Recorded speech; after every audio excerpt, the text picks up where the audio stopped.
Hello everyone and welcome back to my channel. Today we are filming from the Tesla studio and we will be talking about the long-awaited summer update that we have for our Tesla.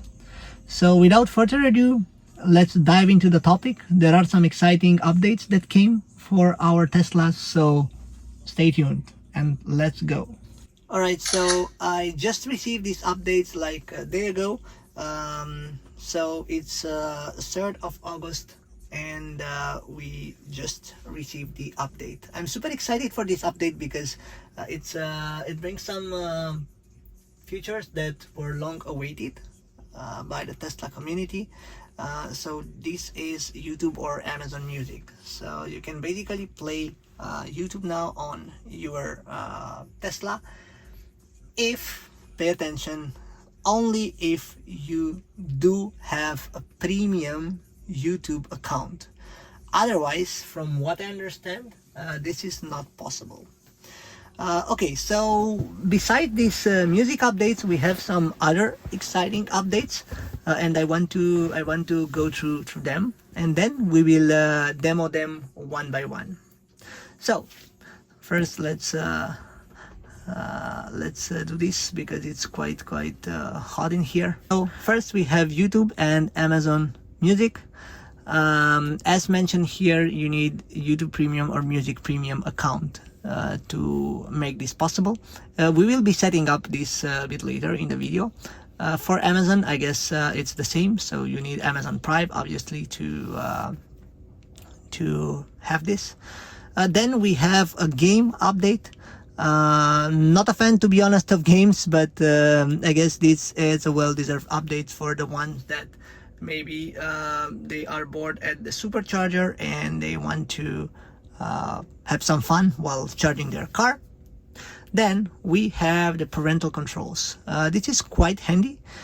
So whenever you're lending your vehicle to someone, eventually to your kid, you can put some limitations on what they can do with your car. So this is super handy in my opinion, especially if you have kids. Yeah, well, you don't want to let them benefit of the full potential of your car, and this comes in handy. Then we have navigate to sub destinations. So when you enter navigation destination, you can actually select some sub destinations. One of the use cases I'm thinking of is whenever you are going to a shopping mall or an airport or something, you might be able to select one of the parkings. Maybe we will be demoing this in a bit. Then we have weather forecast and air quality. So you can now see not only the temperature but the weather conditions and the air quality index, which is super good. We already know that Tesla uses these like temperature statistics to estimate the battery of your car when reaching to a specific destination. So depending on the driving conditions, I hope they will also take advantage of the rest. So air quality, wind, and so on and so forth. Then we have scheduled charge and preconditioning. This is a feature that was present on other non-Tesla vehicles, and I'm happy that they introduced it here. It's super good for the ones that have like something, a charging station at home, or if you want to precondition before reaching to a public charger. Of course, that it's not a Tesla Supercharger. That comes in super handy. Then we have the security improvements, and then we have other updates which are not that little, to be honest. So we have some game updates. Again, not a fan of games, so of course for the ones that are fans, that's more than welcome. We have the redesigned climate panel, which is super nice. I will show it later in a bit. And then yes, when in auto, the fan speed could be lowered automatically during a phone call. That's super handy, and I really let's say, experience this while having calls here in the Netherlands. And of course, it's not handy for the other person that is sitting on the other side of the line, so they can hear the noise, the background noise.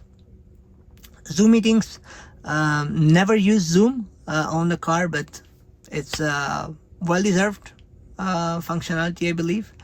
And you also have the climate-related features appearing in search bar and also the navigation parts.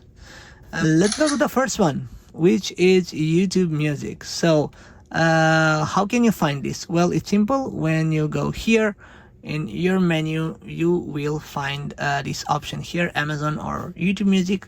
Let's go on YouTube Music and try to set this up. So what you need to do for this one, you need to scan this QR code with the phone that you are using your Google account with. Put in this code and then allow all the necessary permissions from your phone. So basically allowing the Tesla to connect to your Google account, and then here you go, you have YouTube Music on your Tesla, and you basically have everything here. As I said in the intro, you need YouTube premium connectivity to access this, otherwise you will not be able to. Please keep in mind that by streaming music from YouTube, it's exactly the same like streaming music from the radio. So basically it's an app connected, or it's an app that is part of the Tesla ecosystem. That means that if you do have another app that you are using on your phone while driving, like radar detection app or a navigation app or something like that, the sound, so the output, won't be played because you are not having the Bluetooth selected as an output. So here you are not having your phone selected as an output, and now my phone is disconnected because I'm filming with it.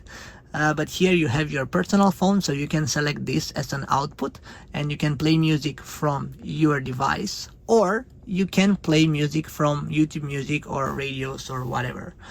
So what you need to do if you want to use your device and some apps while driving and use the YouTube Music app or any other app from the Tesla, so select your output as the phone speaker, not as the device connected via Bluetooth, which is your Tesla. Going further, we have parental controls. So let's see how this works. We need to go to controls, safety, parental controls, safety, and we have here parental controls. This was normally highlighted with a blue dot, but I accessed this before because I was also curious when the update rolled out. So before doing this video, I accessed this too. Let's click on and see what happens. So you can here select the speed limit, acceleration can be set only to chill, and basically you can customize these safety features.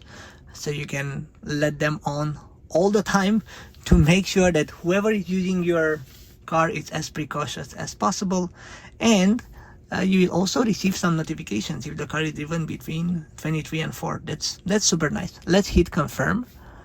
Okay, we have let's put a random 1, 2, 3, 4.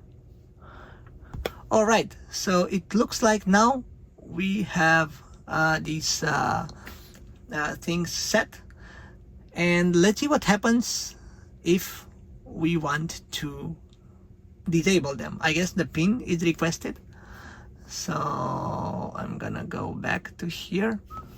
Okay, you cannot change chill and standard, so basically you are now in the restricted mode. You cannot change this, and you probably are not able to change this either.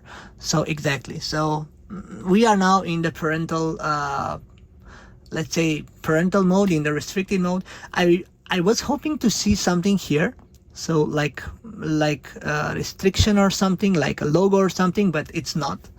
Let's go back and see what happens if we want to disable this parental mode. All right, so we need our pin, which is 1 2 3 4.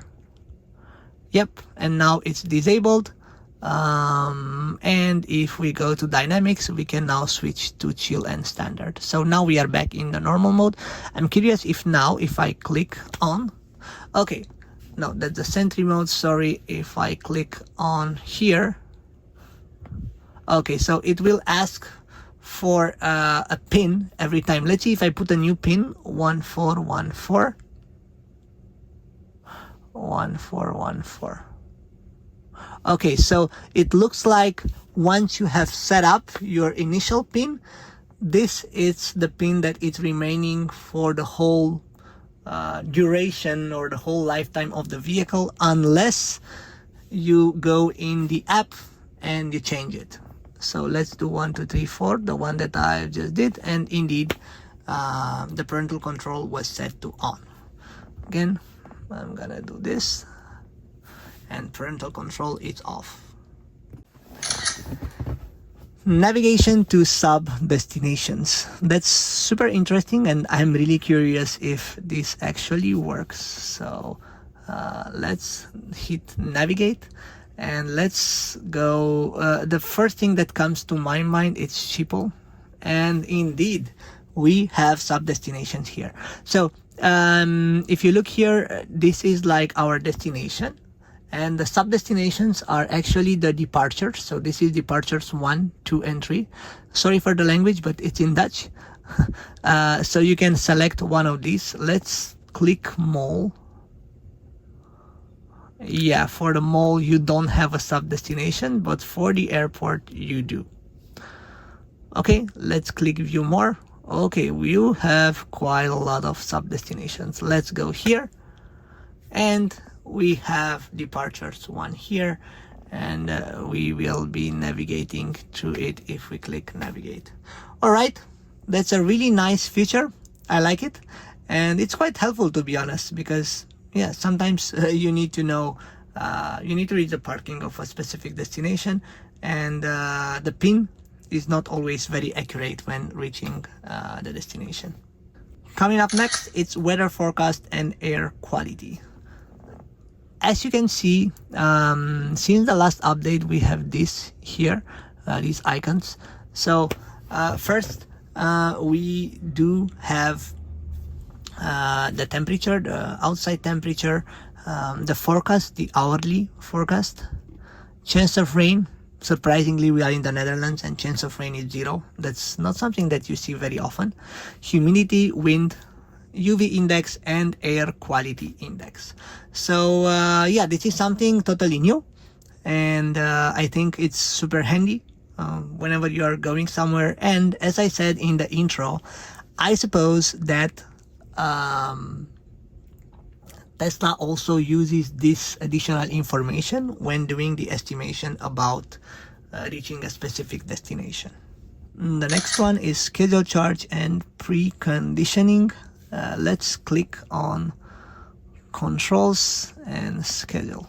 All right, so looks like we have these two options here. So home, work, or the current location. Let's click here and see what happens. So we can create a schedule with preconditioning and selecting some random days here, and if we want the battery to be preconditioning, let's say till 9 a.m. and then let's say that we will go to a charger, which is not the Tesla Supercharger, because for that one the preconditioning is done automatically. This takes effect here. And we also have the charging, so that's super useful if you have a charger at home. So also if you have tariff that it's dynamic. So if you charge cheaper during the night, of course it's good to have this start at like somewhere in the evening, right, and end it in the morning. That's super handy, and I think that's a really long-awaited feature or functionality that came finally on the Tesla, and lots of people will be using that. So let's make sure we did not enable anything here. Unfortunately, we do not have a charger at home, and we don't need to precondition too often because I'm mostly charging my car at the Supercharger. But for the ones that have solar panels or possibility to charge at home, especially with the dynamic charging, this is a long-awaited function. Alright, we'll skip the security improvements, nothing to say on this front. And then we have the other update section. Here I want to talk about two things. One is the redesigned climate panel, and the second one is the control search. So let's do the first one, redesigned climate panel. If you go here, you will see that the whole panel is completely changed. Usually the buttons were on the side, so the auto and airflow direction buttons were here on the left side, and on the right side you had all these modes.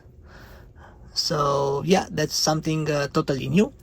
I like the fact that you can also when you're going in the back, so if we go here, they have introduced a new all off button. So let's say if you start the heating for all the seats, then with a single button you can disable everything. So that comes in super handy. And of course, if we go back in front, I like this new design. It's more minimalistic.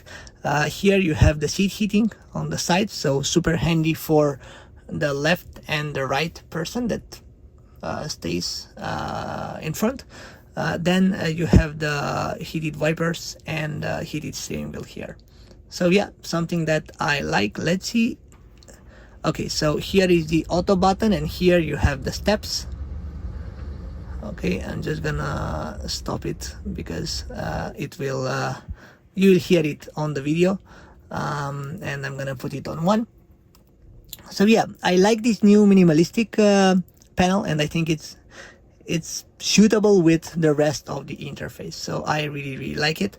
And I've just discovered that actually you can actually disable this right passenger ventilation. I'm just checking now on the right, and there is no ventilation on the right side. And why? Because I believe that it has a detection of the passenger. So basically, if it doesn't detect anyone on the right seat, it won't start. The thing that I've noticed, so if I click on it, it starts. You can also hear it, but in the same time it doesn't really stop back. So I'm not sure why. Maybe you know what's the reason. Let me know in the comments if you know the explanation for this one, if you have already an explanation. For me, it's something totally new, and the only way to stop it is to disable this and re-enable it again. So I'm not sure if you notice. Now I'm just gonna put it here, and now I cannot really stop it. So what I'm gonna do, also in auto, it doesn't stop. I was expecting it to stop, but I think the auto is only adjusting the level of heating, so it doesn't have any sensors or anything. But if I click on stop, okay, now it stopped. And then I started it again. It only starts for the driver's side. So yeah, you can enable it, but you cannot turn it off. So let me know in the comments if you have a fix for this. I'm super interested. And yeah, I'm curious to see if you know more about this functionality. The other thing that I wanted to talk about is the control search, which also added the climate and the navigation in its settings. So let's start with air, and you can see here that you have all these airflow related stuff, so you can actually adjust it from here, which is super useful if you don't want to use this panel. Again, I'm not seeing this as a good use case for the airflow, but definitely I see it being used. I see myself using it like for the destination. Let's do here. So it automatically detects that there is no such wording in the whole menu of this Tesla interface, and it points me to the navigation part where I can navigate to the destination. Schiphol is the airport in the Netherlands. Or let's try to do this. Yeah, which is basically the same. And when I'm searching for something that I'm sure that it's in the navigation, let's say chill, you see it shows us the option to toggle between chill and standard. And also in the parental controls I have this chill mode option. That's why it's showing up here. If we go here, we have acceleration set to chill. So super smart, and I will definitely use this for destinations. So I'm just gonna put here airport, and I'm gonna click enter, and I'm gonna click navigate, and the car does the job for me. And let's see if this works. Yep, it works. Alright everyone, thanks a lot for watching. I hope you liked this video. I tried to summarize and demo the updates as much as I could. Don't forget to hit the like button if you think that this information was useful. I've noticed that 80 or 90% of the viewers that are actually looking at the videos don't hit the like button, or they are not subscribed. So it would help tremendously the channel if you could do so. Also, click on the notification bell if you want to be notified whenever new content is posted on the channel. If you want some Tesla accessories, don't forget to use my referral code down below. And on these two websites, you can get up to 20% off of all the accessories. So stay tuned. New projects are coming soon. I'm also excited about the mods that I will do on the car. If you want to see the mods video, have a look at the link above. And until next time, see you soon.